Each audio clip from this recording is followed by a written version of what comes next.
মদ। ফাআখাযতুল লাবান ওয়া শারিবতু, যখন দুইটা অপশন দেয়া হলো, দুইটা পেয়ালা, আমি দুধের পেয়ালাটা নিলাম এবং সেটা পান করলাম। তখন জিবরিল আলাইহিস সালাম বললেন, আসাবতাল ফিতরা, মানে you are guided to the ফিতরা, আপনি সঠিকটাই নিয়েছেন, যেটা ফিতরা, যেটা নেওয়া উচিত আপনি ওইটাই নিয়েছেন। তাহলে এখন আরো সহজ হবে, যদি দুইটা পেয়ালা দেয়া হয়, একটা মদের পেয়ালা আর একটা দুধের পেয়ালা, তো আমরা নিব কোনটা বলেন? হ্যাঁ, তাইলেই ফিতরা হবে। তাহলে কি হবে? তাহলে যেটা স্বাভাবিক, যেটা কল্যাণকর, যেটা আমাদের জন্য ভালো, সেটা হচ্ছে ফিতরা। তাহলে মদের পেয়ালা, দুধের পেয়ালা, কোনটা নিব? সবাই নিব তো নাকি? আমাদের রুচির যে দুর্ভিক্ষ চলতেছে, অনেকে মদের পেয়ালাই নিয়ে নিবে। কি বলেন?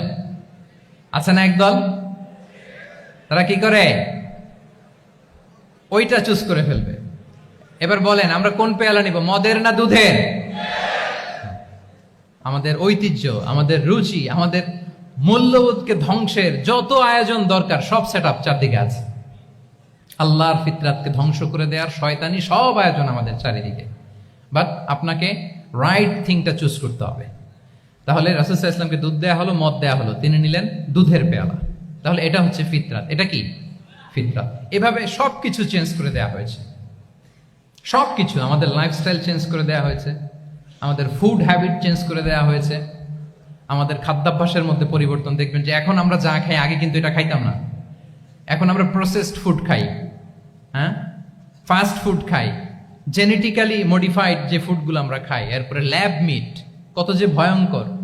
আপনারা জেনে থাকবার কথা যে ল্যাবে তৈরি মাংস দেখেছেন নাকি আপনারা?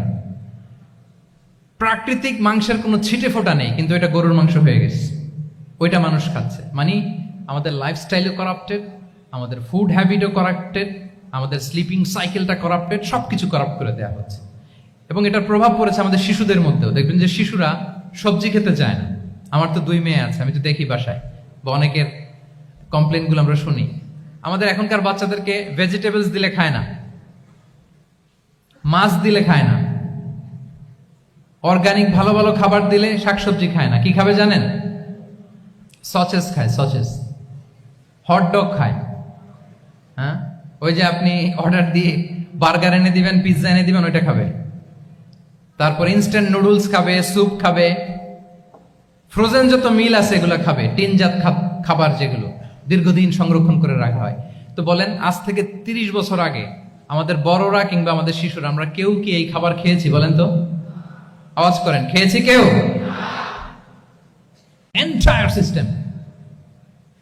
কেন আমরা ইসলামিক লাইফস্টাইল নিয়ে কথা বলছি এখন? কারণ আমাদের পুরো সিস্টেমটাই, আমাদের পুরো ফিতরাতটাই ওরা চেঞ্জ করে দিয়েছে। তারপর ডিভাইস ছাড়া বাচ্চারা খেতে চায় না, কার্টুন দেখে দেখে খাওয়াতে হয় ওদের। কি বলেন? আচ্ছা বলেন তো, আজ থেকে 30 বছর পেছনে ব্যাক টু দ্য হিস্ট্রিতে যদি আমরা যাই, 70-এর দশকে, 80-র দশকে বাংলাদেশের কোন একটা গ্রামের কথা, একটা পল্লীর কথা আপনি একটু চিন্তা করেন তো। রাত 8টার দিকে, 9টার দিকে আপনি ওই গ্রামের কাউকে খুঁজে পাবেন? 70-এর দশকে, 80-র দশকে একটা গ্রামের, একটা গ্রামীণ একটা পরিবেশের কথা যদি চিন্তা করেন, রাত 8টায় সবার কি অবস্থা বলেন তো? আপনি তো ঘুম খুঁজে পান না, আপনার তো ইনসমনিয়া। আমাদের এখন ট্যাবলেট খাওয়া লাগে না ঘুমের জন্য? আমাদের তো ইনসমনিয়া হয়ে গেছে এখন। কিন্তু আজ থেকে বেশি দূরে না, 30 বছর আগের একটা গ্রামীণ পরিবেশের রাত 8টার পরিবেশ হচ্ছে সবাই ঘুম। আমরা তারও 2 বা 3 ঘন্টা পরে ডিনার করব, কিন্তু ওনাদের মাগরিবের আগে বা পরে ডিনার করে ফেলছে, এশার নামাজ পড়েই কি 1-2 জন না, পুরো গ্রাম জামাতে ঘুম। পুরো গ্রাম জামাতের সাথে ঘুম। তো যে লোকটা 8টার দিকে ঘুমালো, উঠবে কখন বলেন? রাত 3টার পর ওর ঘুম আসবে? আর হ্যাঁ, ঘুমেরও তো একটা লজ্জা শরমের ব্যাপার আছে, আর কত থাকবে এখানে? কি বলেন? আপনি তো ঘুমাতে যান রাত 2টায়, আর আজ থেকে 30 বছর আগে আমার বাংলাদেশের একটা গ্রামীণ পরিবেশে রাত 8টার দিকে সবাই ঘুম। আমরা এখন যেই টাইমটাতে ঘুমোতে যাই, ওই সময় ওনাদের অর্ধেক ঘুম শেষ। ফজরের নামাজ পড়ে আমাদের বাপ চাচারা কি করতো? হ্যাঁ, একটু ব্যাক টু দ্য হিস্ট্রিতে তাকান না। ফজরের নামাজ পড়ে এক বল পান্তা ভাত খাইতো। আমরা তো এখন এতটুকু খাইলে আমাদের এটা বার্ন করার জন্য দৌড়াইতে হয় 5 কিলো। জিমনেশিয়ামে যাইতে হয়, কত আয়োজন, কত ওয়ার্কআউট করা লাগে। এক বল কাঁচামরিচ দিয়ে, পোড়ামরিচ দিয়ে ভাত খেয়ে চলে যাইতো ফসল খেতে, দুপুরে আবার এক বল, খাইতে বসলেই এক বল। আমরা সারা মাসে খেতে পারি না এক বল। আচ্ছা, কি খেত? খাওয়ার আইটেমটা দেখেন তো, কোনো ফরমালিন আছে? কথা বলেন। কোনো মেডিসিন ছিল না, একেবারে ফ্রেশ, হ্যাঁ, পিওর অর্গানিক। নিজেদের মাঠ থেকে আনা যে ধান, ঢেকি ছাটার ধান দিয়ে ভাত খেত, বাড়ির পুকুরের মাছ, কোনো ফরমালিন নাই। নিজের চাষ করা সবজি খেত, গোয়ালের দুধ খেত। আমরা অনেকে মনে করি যে আমাদের এই যে সায়েন্স এন্ড টেকনোলজিক্যাল অ্যাডভান্সমেন্টের যুগে আমরা বোধহয় খুব সুখে আছি, আমাদের দাদা পরদাদারা বোধহয় এত সুখ করে যায় নাই। ওনারা যে সুখ করে গেছে তা আমরা চোখেও দেখিনি। আমার দাদা পরদাদারা যে সুখে লাইফ লিড করেছে তার অর্ধেকও আমরা করতে পারি না। তারাই আসলে শান্তির, সুখের, আনন্দের সময়টা তারা কাটিয়েছে। তাহলে সম্মানিত সুধী মণ্ডলী, পুরো আমি আপনাদেরকে বোঝানোর চেষ্টা করছি যে ইসলামিক লাইফস্টাইল নিয়ে why we should talk about Islamic lifestyle, কারণ পুরো সিস্টেমটাকে তারা কলাপস করেছে, করাপ্ট করেছে। ফুড হ্যাবিট, আমাদের লাইফস্টাইল, আমাদের স্লিপিং স্টাইল সব চেঞ্জ করেছে। তো এই জন্য আল্লাহর দেয়া ফিতরাতকে যেন আমরা প্রিজার্ভ করি, আমরা সচেতন হই। এখনই যদি সচেতন না হই, ডিজাস্টার আমাদের জন্য অপেক্ষা করছে। Just wait and see. তাহলে ইসলামিক লাইফস্টাইল হচ্ছে একটা ফিতরা বেসড লাইফস্টাইল। এই ফিতরাকে আমাদেরকে প্রিজার্ভ করতে হবে।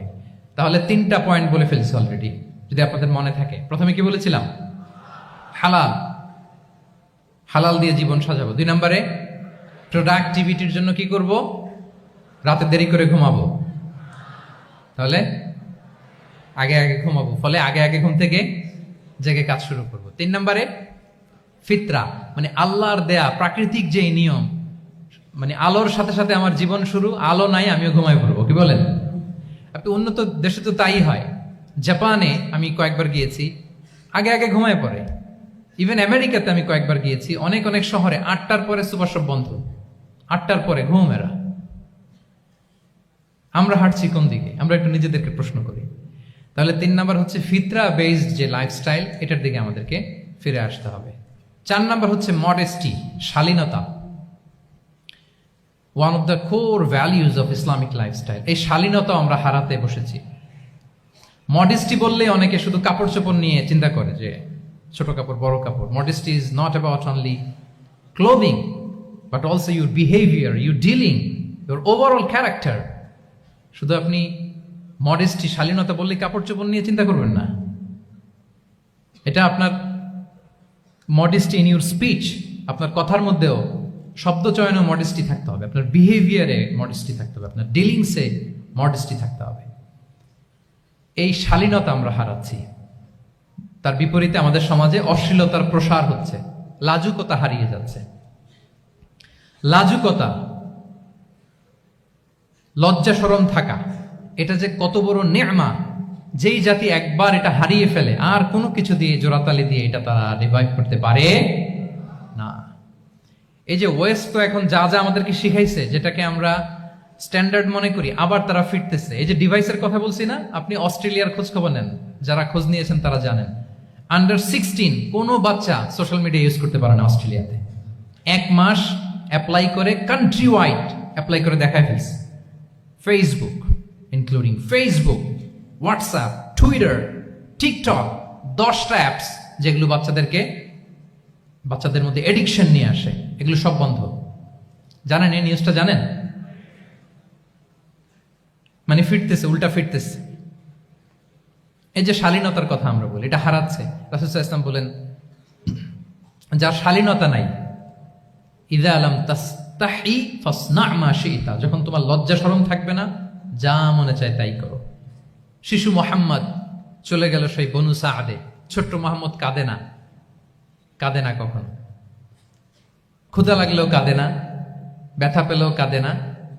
কিন্তু ছোট্ট মোহাম্মদের প্রাইভেটসের জায়গা থেকে কাপড়টা যখন সরে যেত, শিশু মোহাম্মদ কেঁদে দিত। সুবহানাল্লাহ, শালীনতা। ইযা লাম তাসতাহি ফাসনা মা শি'তা। রাসূল সাল্লাল্লাহু আলাইহি ওয়াসাল্লাম বলেছেন, যদি তোমার লজ্জা শরম না থাকে, লজ্জা শরমের মাথা যদি তুমি খাও, তুমি সব করতে পারবা, তোমাকে দিয়ে সব সম্ভব। তাহলে এই শালীনতা, এটা অনেক বড় নেয়ামত। সম্মানিত বন্ধুরা, আজকে দিনকে দিন আমাদের সমাজ থেকে শালীনতা হারিয়ে যাচ্ছে, লাজুকতা হারিয়ে যাচ্ছে, নারী পুরুষ উভয় দিক থেকে। বিশেষ করে আমাদের বোনদেরকে টার্গেট করা হয়েছে, নারীদেরকে, আমাদের বোনদেরকে, তাদেরকে প্ররোচিত করা হচ্ছে, তাদের সামনে আইডিয়া হাজির করা হচ্ছে যে নারী যত বেশি নগ্ন হতে পারে সে তত বড় সাহসী নারী। বলেন, আমাদের সমাজে পত্রপত্রিকা আপনারা দেখেন না এটা? যে নারী নিজেকে যত এক্সপোজ করবে সে তত বড় কি সাহসী নারী, এই তকমা তাকে দেয়া হচ্ছে। এটা টোটাল কমপ্লিট শয়তানের একটা মিশন। শয়তানের প্রথম মিশন হচ্ছে বনি আদমকে বিবস্ত্র করা। কি করা? আল্লাহ তাআলা আদম আলাইহিস সালাম, হাওয়া আলাইহিস সালামকে বলেছিলেন যে নিষিদ্ধ গাছ যেও না, খেও না। শয়তানের প্ররোচনায় খেয়ে ফেলেছিলেন, সাথে সাথে জান্নাতের পোশাক খুলে পড়েছে। তার মানে শয়তানের প্রথম মিশন হচ্ছে মানুষকে কি করা? নগ্ন করা। মানুষকে কি করা? নগ্ন করা।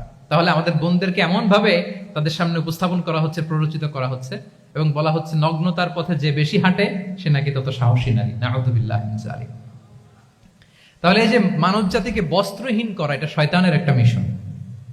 তার বিপরীতে ইসলাম নারীকে সম্মান দিয়েছে, সম্মান করেছে। যে ঘরে প্রথমে কন্যা জন্মায়, খায়রুকুম মান বুখিরা বিল উনসা, সে ঘরটাকে আল্লাহ তাআলা বরকতময় করে দেয়। 2 সন্তান তো 2 জান্নাতের দরজা ওপেন।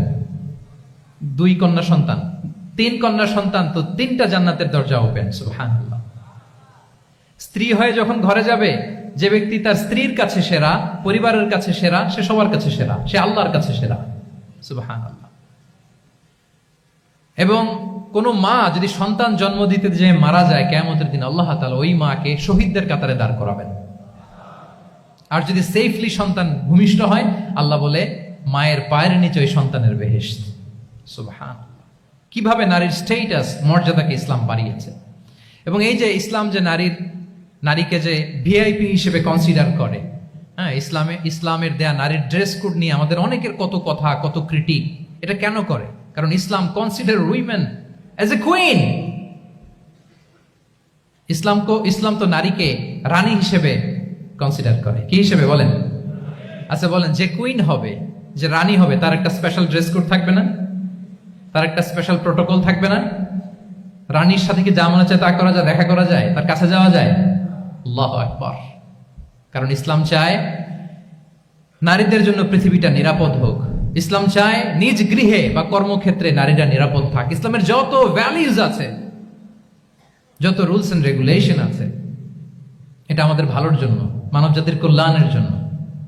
তাহলে এই অশ্লীলতা থেকে আমাদের যোজন দূরে থাকতে হবে। If you talk about Islamic lifestyle, আমাদেরকে শালীনতা, মডেস্টি ফিরিয়ে আনতে হবে। You have to maintain modesty. আমি যদি আরো ডিপে যাই, দেখেন এই যে প্রত্যেকের হাতে এক একটা করে পর্ন হাব হয়ে গেছে। হয়েছে না? পর্নোগ্রাফির সয়লাভ, বিকৃত যৌনাচারের সয়লাভ। এখন নতুন নামে, নতুন মোড়কে, LGBTQ নামে আমাদের সমাজে নানা মোড়কে আমাদের সামনে উপস্থাপন করা হচ্ছে। শুনেছেন না এগুলো? আপনারা নাম শুনেছেন? এই যে ট্রান্সজেন্ডারিজম, নাম শুনছেন না? নিজের দেহ কাটাকাটি করে দিব্যি পুরুষ, 4 সন্তানের বাবা, এখন হঠাৎ করে বলে যে আমি মনে মনে নারী, তো সোসাইটি যেন আমাকে নারী স্বীকৃতি দেয়। বায়োলজিক্যালি দিব্যি নারী, 3 সন্তানের মা, এখন বলে যে এখন আমি মনে মনে ভাবতেছি পুরুষ, তো আমাকে পুরুষ হিসেবে তুমি কনসিডার করো। আল্লাহর দেয়া ফিতরাত, এই যে বলছে উল্টায় ফেলতেছে, এই ফিতরাতকে ধ্বংস করার সবচেয়ে জঘন্যতম এই নতুন যেটা বাজারজাত করা হচ্ছে যে আইডিওলজি, এটা হচ্ছে ট্রান্সজেন্ডারিজম। অধিকারের মোড়কে, তাও আসতেছে কিভাবে? কিসের মোড়কে বলেন তো? রাইটস এর কথা বলে, যে এটা একটা রাইটস। এজন্য সম্মানিত সুধীমণ্ডলী, শালীনতার কোনো বিকল্প নেই। If you want to take care of yourself, if you want to take care of your family, your society, you have to maintain modesty. কোনো বিকল্প নেই, সাবধান হইতে হবে আমাদেরকে। তাহলে 4 নম্বরে কি? শালীনতা, মডেস্টি। শালীনতা হচ্ছে ইসলামিক লাইফস্টাইলের ভূষণ। এখন পরিকল্পিতভাবে এই শালীনতার কবর রচনা করা হচ্ছে আমাদের সমাজে। আপনারা কি রাগ করতেছেন? কথা ক্লিয়ারলি বুঝতে পারতেছেন? আমি যদি রয়ে সয়ে কথা বলি তো বুঝতে পারবেন আপনারা? ক্লিয়ারলি মেসেজগুলো আমি আপনাদের সামনে পৌঁছে দিচ্ছি। তাহলে কয়টা গেল? 4টা।